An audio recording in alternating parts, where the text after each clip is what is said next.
पाठ 6 रोकड़ प्रभाव पत्रक देखेंगे कहाँ कहाँ पर पूछा जाता है, कितने अंक का पाठ है।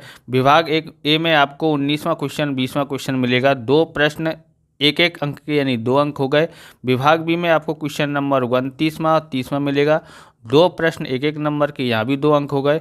विभाग सी में आपको एक भी प्रश्न नहीं मिलेगा। विभाग डी में आपको क्वेश्चन नंबर 41वां मिलेगा, 1 प्रश्न 4 अंक का मिलेगा और टोटल हो जाएगा 4। ओके, 2 और 2 4 और 4 और 4 8 अंक का ये पाठ है। ओके, विभाग ई में नहीं है, विभाग एफ में भी इसमें से पूछा जाता नहीं है।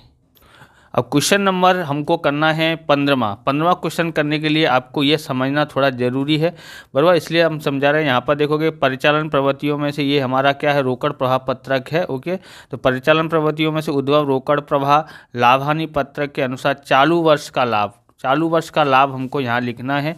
घटाना क्या है, गैर परिचालन आवक अथवा और या फिर लाभ। ओके, यहाँ पर लाभ हो या आवक हो उसको हमको घटाना है। ओके, तो देखो विनियोग बिक्री से लाभ, संपत्ति बिक्री से लाभ और विनियोग पर प्राप्त ब्याज, विनियोग पर प्राप्त डिविडेंड, बराबर, डिविडेंड मिला है, प्राप्त ब्याज मिला है, डिविडेंड मिला है और भाड़ा की आवक को हम लोग को क्या करेंगे, यहाँ पर घटाएंगे। क्यों घटाएंगे, क्योंकि हम लोग इस लाभ हानि खाते में क्या करते थे, उधार साइड में लिखते थे कि जमा साइड में, तो हम लोग उधर लाभ हानि खाते में अब जोड़ते थे, बराबर, जमा साइड में। तो जितने भी जमा साइड में लिखते हैं उसको यहाँ पर घटाना है। ओके, उल्टा करना है, और जो घटाते थे उसको हमको जोड़ना है। तो देखिए जोड़ने में क्या आएगा, बिन रोकड़ व्यवहार और वितरण या वित्तीय खर्च, इसको भी साथ में यहाँ लिख देंगे। ओके, तो यहाँ पर अपलिखित घिसाई, तो घिसाई जो अपलिखित की है उसको घटाना है, जोड़ना है, बराबर। अपलिखित अध्यक्ष संपत्ति जैसे कि ख्याति आएगा, ज़्यादातर आपको क्या मिलेगा, ख्याति। ओके, घिसाई मिलेगी, ख्याति मिलेगी। अपलिखित अवास्तविक संपत्तियां हैं, संपत्ति विक्रय से नुकसान हुआ है उसको भी यहाँ लिखना है। आयकर का प्रावधान चालू वर्ष का है, जो भी प्रावधान है उसको भी जोड़ना है यहाँ पर, क्योंकि हम लोग क्या करते थे, लाभ हानि खाते में जमा कर उधार साइड करते थे, जितने भी खर्चे वो घटाते थे, तो यहाँ पर क्या करना है, जोड़ना है, बराबर। सामान्य अनामत खाते में जो परिवर्तन हुआ है उसको भी यहाँ लिखना है, और सूचित डिविडेंड जो चालू वर्ष का है उसको भी हमको यहाँ लिखना है। तो ध्यान रखना, सूचित डिविडेंड कहाँ आता है, सबसे ज़्यादा कन्फ्यूजन इसी की होती है, इन दोनों की, सामान्य अनामत की और सूचित डिविडेंड, बाकी तो समझ में आ जाता है, बराबर, दोनों को ध्यान में रखना है। ओके, तो वित्तीय खर्च में जैसे कौन कौन से चुकाया डिविडेंड, चुकाया ब्याज, ये लिखा जाता है, और हमको 15वां यहाँ तक करना है। आगे ये जो दिया है, जोड़ना किसको, चालू संपत्ति में कमी और चालू दायित्व में वृद्धि हो तो जोड़ना है, और घटाओ तो चालू संपत्ति में वृद्धि और चालू दायित्व में कमी, तब परिचालन में से उद्भव शुद्ध रोकड़ प्रवाह आता है। ओके, हमको यहाँ तक करना है 15वां में, और 16वां में हमको 16-17 में यहाँ तक करना है। ओके, बराबर, क्योंकि ये चालू संपत्ति 15वां सवाल में नहीं दी गई है, इसके लिए चलिए देखते हैं, शुरुआत करते हैं।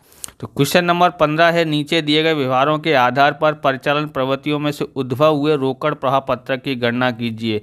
आयकर से पहले का लाभ, आयकर का प्रावधान, सूचित डिविडेंड, घिसाई, डिविडेंड मिला, ब्याज चुकाया, ख्याति अपलिखित की, संपत्ति से लाभ।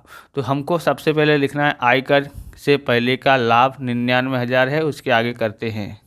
तो ये फॉर्म आपको बना के रख लेना है। ओके, इसमें कितनी लाइन छोड़नी है, 4 लाइन छोड़नी है, बस इतना ध्यान रखना है। ओके, तो यहाँ पर क्या लिखा है, देखो, घटाना है गैर परिचालन आवक या लाभ, और जोड़ना है गैर परिचालन खर्च, विनियोग खर्च, प्रावधान और नुकसान। आपको थोड़ा ज़्यादा कन्फ्यूजन होने की ज़रूरत नहीं है, आपको बस इतना ही याद रखने का है, कितने भी आवक या लाभ हुए उसको क्या करना है, घटाना है, क्योंकि हम लोग क्या करते थे, और उधर लाभ हानि खाते में जमा करते थे, यानी कि जोड़ते थे, बराबर, इसलिए यहाँ पर घटाना है, इतना समझ लिया।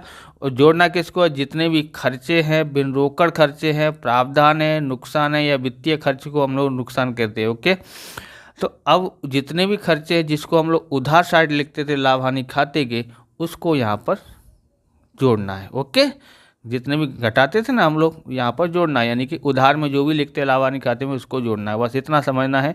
अब हम लोग करते हैं, सबसे पहले क्या लिखना है, आयकर के पहले का लाभ। तो यहाँ लिखते हैं आयकर के पहले का लाभ। आयकर के पहले का लाभ या चालू वर्ष का लाभ इस तरह से भी लिख सकते हैं। कहाँ लिखेंगे, हम बाहर लिखेंगे 99,000। ओके, आगे देखते हैं। आयकर का प्रावधान दिया, तो जितना भी प्रावधान है उसको क्या किया जाता है, मैं बताया था प्रावधान है जितना भी क्या करेंगे हम लोग, तो उसको हम लोग जोड़ेंगे। वो आयकर का प्रावधान लाभानी खाते में उधार साइड आता है, तो इसमें क्या आ जाएगा, जमा हो जाता है, यानी कि जोड़ देते हैं। तो यहाँ पर आ जाएगा आयकर का प्रावधान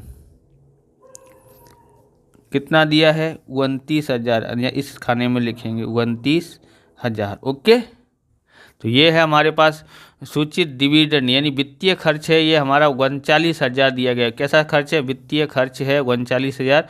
तो हमको इसको क्या करना पड़ेगा, खर्च साइड यानी कि जोड़ा होगा, तो इसको क्या करें, घटाया है लाभानी खाते में, तो यहाँ पर क्या करेंगे, जोड़ेंगे। तो यहाँ लिखते हैं सूचित डिविडेंड। ओके, सूचित डिविडेंड लिखना है। कितना है सूचित डिविडेंड, 39,000 है। ओके, अब घिसाई है, कितना है, 22,000 है। कितनी है घिसाई, 22,000। अब आप समझोगे कि घिसाई कैसा है, कौन सा हो, वित्तीय। आपको ये मतलब अगर समझ में आता है तो आपको ध्यान रखना है वित्तीय है कि परिचालन है कि विनियोग प्रवृत्ति है, बराबर। जैसे आपको समझना है तो इतना सा समझे, आपको मतलब ज़्यादा दिमाग में रखने की ज़रूरत नहीं है। ये खाली इतना समझो कि जितने भी इक्विटी या फिर गैर चालू दायित्व हैं यानी बिन चालू दायित्व हैं उनसे संबंधित है, तो वह क्या है, वो हमारे वित्तीय खर्च है। ओके, समझ आया आपको, इक्विटी से संबंधित या फिर आपके मतलब बिन चालू दायित्व है उनसे संबंधित है, तो वो है, तो हमारा क्या होगा, वो वित्तीय खर्च होते हैं। और गैर चालू संपत्ति है यानी बिन चालू संपत्ति है उनसे संबंधित है, तो हमारी विनियोग प्रवृत्ति है। ओके, समझ आया, विनियोग प्रवृत्ति। और बाकी के सब जो बचा वो क्या है, और जो बचा वो परिचालन प्रवृत्तियां हैं। रोकड़ सामान के जितना जल्दी रोकड़ में बदल सकती है कम समय में, तो वो रोकड़ सामान है। ओके, इतना समझ आया होगा। अब है घिसाई परिचालन गिना जाता है, लेकिन बिन रोकड़ खर्च है। यहाँ पर बिन रोकड़ कैसे, हम लोग क्या बोलते हैं, घिसाई अपलिखित करते हैं। वो हमारा रोकड़, हम लोग पैसा नहीं देते किसी को, अपलिखित यानी घटा देते, या पैसा खर्च हो जाता है उसमें से कम कर देते हैं, बराबर, चौपड़े में लिखते हैं। बाकी पैसों का लेन देन नहीं होता है, इसलिए बिन रोकड़ खर्च है, तो क्या करेंगे, जोड़ेंगे। ओके, तो हम लोग जोड़ते हैं घिसाई को, तो यहाँ पर आ जाएगा घिसाई। ओके, क्या आ जाएगा, घिसाई। तो घिसाई कितनी है, 22,000। ओके, तो आप इस प्रकार के वीडियो देखना चाहते हैं तो डिस्क्रिप्शन में आपको प्लेलिस्ट की लिंक मिल जाएगी, अकाउंट और स्टेट के भाग 1 और भाग 2 की, वहां से आप देख सकते हो। चैनल पर नए हैं तो चैनल को सब्सक्राइब करना, क्योंकि हम इस प्रकार के वीडियो आपके लिए बनाते रहते हैं। लाइक शेयर कमेंट करते रहिए और हाइप भी कर दीजिए अगर आपको हाइप करना हो तो।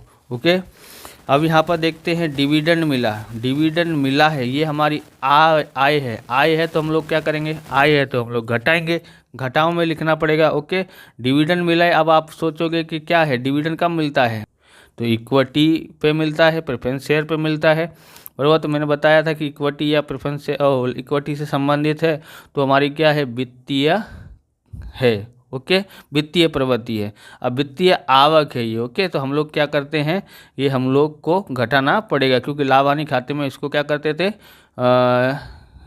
जोड़ते थे, इसके लिए। तो यहाँ लिखते हैं हम लोग डिविडेंड मिला, जितनी भी आवक है उसको क्या करना है, घटाना है। ओके, कितना मिला है, तो 21,000 है, 21,000। इस तरह का सवाल करना चाहते हैं तो आप उदाहरण नंबर 5, उदाहरण नंबर 8, उदाहरण नंबर 9 सॉल्यूशन कर सकते हो होमवर्क में।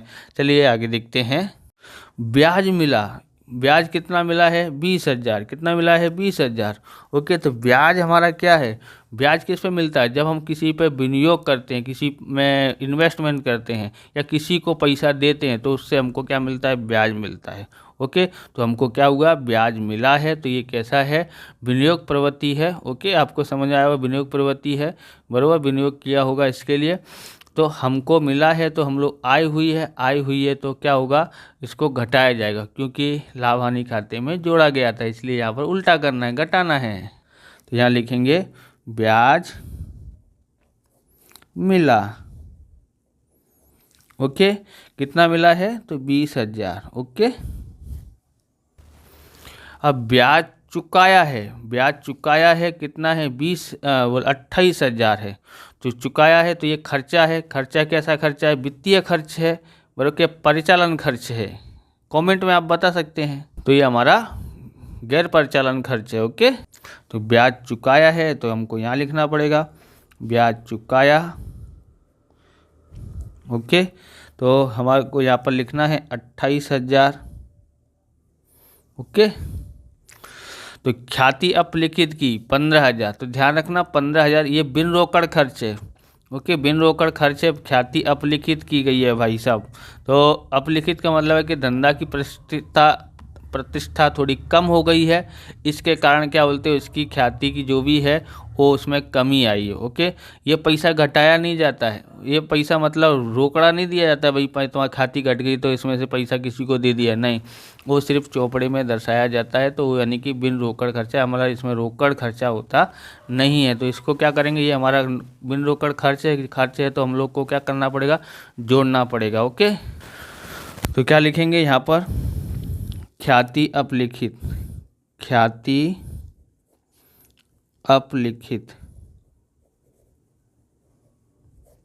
ओके की कितना है 15,000।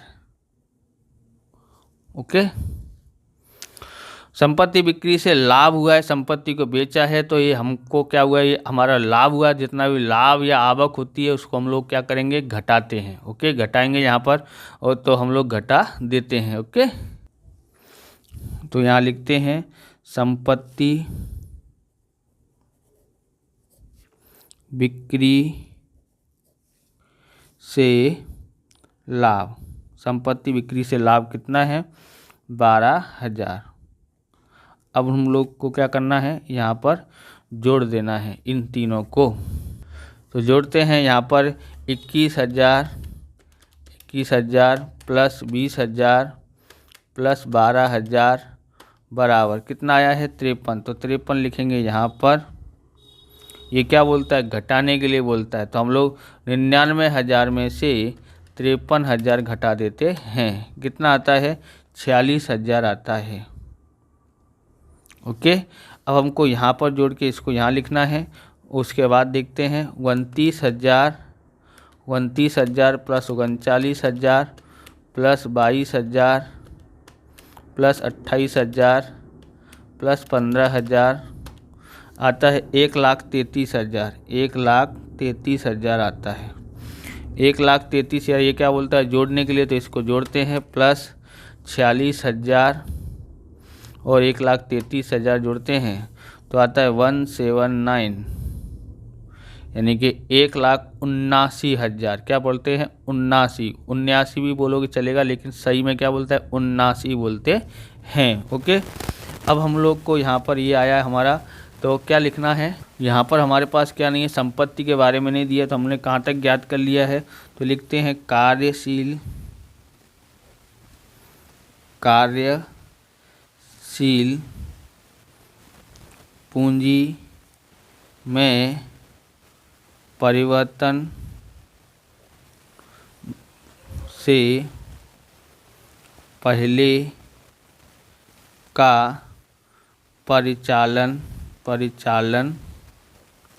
लाभ।